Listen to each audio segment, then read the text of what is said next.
Dipingeva con gli occhi, ma soprattutto con il cuore. Artista, ma prima di tutto un grande combattente, si è spento nella sua casa di Marostica a 58 anni Daniele Marcon, paralizzato dalla SLA dal 2008, malattia diagnosticata dopo un viaggio di ricerca artistica e spirituale in India che lo ha costretto all'immobilità per oltre 16 anni.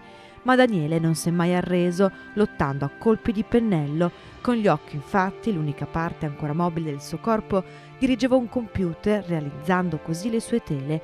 Una passione, quella per la pittura, coltivata già in giovane età. Dopo aver frequentato l'Istituto d'Arte di Nove e gli ambienti accademici di Venezia, il grande debutto a Marostica con l'apertura del suo storico atelier. La prima esposizione nel 1986 al Museo Civico di Nove, l'ultima un anno fa nella restaurata chiesa di San Giovanni a Bassano, un percorso artistico fatto di tele, luci e colori. I funerali saranno celebrati sabato 27 aprile alle 15 nella chiesa parrocchiale di Crosara a Marostica.